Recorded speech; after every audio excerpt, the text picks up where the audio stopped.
your hips back without touching this. Very nice. Now stretch your heels to the floor. Good. Now come towards up dog. Very slowly, very slowly, very slowly. Don't lose this. Take your hips back. But take your chest forward. Take your hips back. Take your chest forward. Take your chest all the way to plank. Keep going, keep going, keep going, keep going, keep going. Pause right there. Now can you feel your feet are not taking your chest forward? Don't lose that. Right? Don't lose the fact your feet are moving you this way, right? All with your ears. But from your hands, take your hips back. Very nice. But from your feet, take your ears forward. So she's got to go both ways, right? This is not easy. To literally have the energy totally free in both directions. We're like an accordion that closes. And then we try and move the accordion around instead of... Very good. Excellent. Take your hands a little bit further. You can actually do it wider apart if you want to. Very nice. Excellent. Excellent. Good. Towards plank. And just feel from the arches of the feet. Feel all of this coming right through your ears, right through the crown chakra, right? Soles of the feet right through the crown. Don't lose that. Without changing that, now take your hips back in a down dog. Beautiful. Excellent. Wonderful. All the way to your tail. So you can take your hands all the way to your tail. So from the palms of the hands, Carol, take the energy way up here. And I know you can't see me, so just imagine I'm way up here. Yes. Beautiful. So her tail energy goes all the way this way. So she has a huge loop. And another huge loop this way, right? Good. Then you can come down and rest. And now she can go from hands through her tail right to her foot. And she go from her foot right through her hands. And so now she goes hands to feet, feet to hands. Very good. And she can come to plank position, one-legged plank. And back. Very good. She can flip the dog. Beautiful. Elegant. And she can flip it all the way. She feels adventurous. Very nice. That's good. Now those lines of energy are still retained. So all she's doing is, without losing those lines of energy, then she starts to add movement around it. Right? So the integration is constant. On top of the integration, you improvise. All right, you ready for the fun one? Sure. All right. Take the other leg up. That's good. Now she's got so much length in this side, she's going to really move that hip back. The more that hip moves back, the more she can take her weight off her right hand. Very good. So that line of edge of that hip is a tricky piece. Very good. And the foot wobbles and the leg wobbles. Now you can say, ah. Ah. All right, now can you dive around the corner, spin, and come around to me? To you? Yeah. Other way. No, other way. Whoops. That way. Oh, this You got to come under. The other way. Come under towards me. That's it. Oh, this one. Pivot on the foot. There you go. Ah, beautiful. That's it. Keep this foot off the floor. That's the tricky one.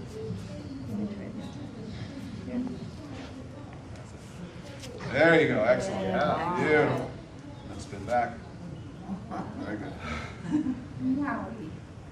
So once the core lines are there, we start adding these movements around it. You know the caduceus?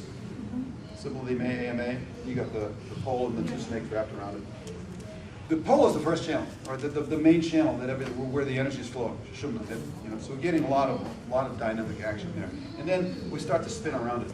Because that's stable, we can do all these other movements without feeling like we're going to lose our balance because we're moving. This is one of the things we're playing with. Once these stronger lines of energy are established, then there's no movement that throws us off. Yoga poses, relational crises, your wife looking at you the wrong way, whatever it is, your son giving you a hard time, right? Whatever pushes your buttons, right? You just say, okay, whatever. So ideally, they're separated by space. You want to travel through that open space, right? If she catches it, she's going to feel that the energy comes all the way this far into her fishtail. So you can't let your head come up a tiny bit. Thank you. You can let your head go anywhere you want. Now bend that front knee just a tiny bit. That's it. All right, now come all the way up again. This tail eyes go back down again. So that line of energy is going to come all the way into her tail. Going to travel through hip socket and out to her tail. And now come back again. So her tail goes up and she goes down. So lift your tail. And then drop your tail. Good. Lift your tail. Drop your tail. Right, you see that? After your second side. Now, Karen's going to get clever. She's used her structure by moving. She's felt the elegant, effortless movement of her structure to find the energy body, right? And now she's going to stay in her energy body and leave the structure behind. You want to lift your tail and drop your trunk? Oh, it's right there. Now stay there. Take your hands any way they're comfortable. Whatever they want to do. They can wait on hands and feet, as long as they're just away. Now, energetically, swing energy into your tail, and swing energy back. Send energy into your tail without moving. And send energy back. And down into your tail, and then all the way back. Down into your tail. So you know a half pipe? Yes. I'm in my backyard. That's right, you get along with snowboard or skateboard, very good, and then up you go. So the line of energy, she's just tracking the energy. Her body is just floating while she moves the energy. She's not even moving her body anymore. Do you feel that? Get close to that? Yeah. So, if you want to stay in a pose, right? You want to sustainable, like you're sustaining a note. You want to keep the energy moving. Right, hip socket. Hip socket. Sacrum. Hip, sacrum, and tail, right? So now, into my tail, into my head. So I'm just following the flow of energy. I'm using my hands to kind of, like a conductor. But energetically, all I'm doing is I'm tracking a line of energy that goes into my tail, a line of energy comes back. A line of energy to my tail, back. My tail, back to my tail. So it's like I'm kind of on the ocean here. My body moves a little bit, but I'm not really moving. The body's just kind of moving because the energy's moving. Is it moving with your breath? Yeah. In the beginning, the breath is the easiest place to move it. Where's the energy coming across your core? Where, can you just show us, trace it? Where's the energy? From your leg out to your tail. Where are we?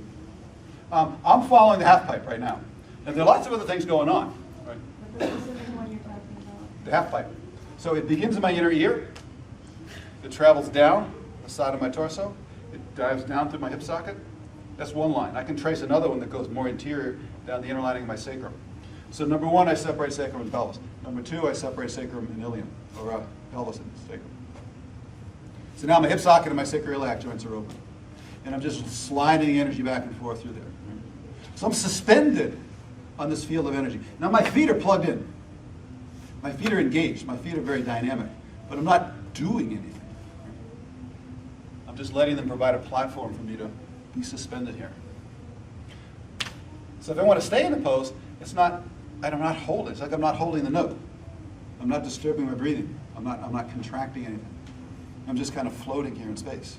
Are you borrowing from yesterday about the pelvic energy too? Would that come into Oh, absolutely. That you think about moving it again, or? As I move through my hip sockets, right, it creates this feeling in the pelvis. Right? So it's just there. It's just. This particular pose is this lateral circle. Every time we add something, we don't lose what we've taken before. So my legs are still doing what they learned in dog pose. My legs are still doing what I learned when I'm climbing up the wall. That circuit is still turned on. I'm adding something new onto that, right?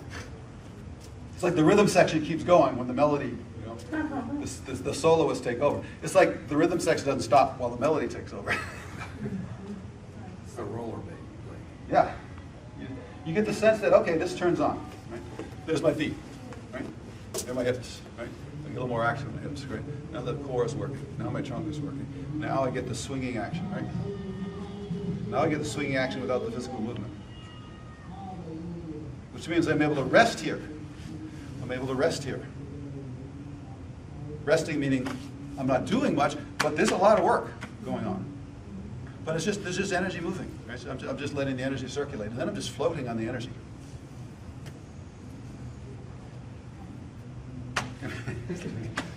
Where's my drishti? I don't know.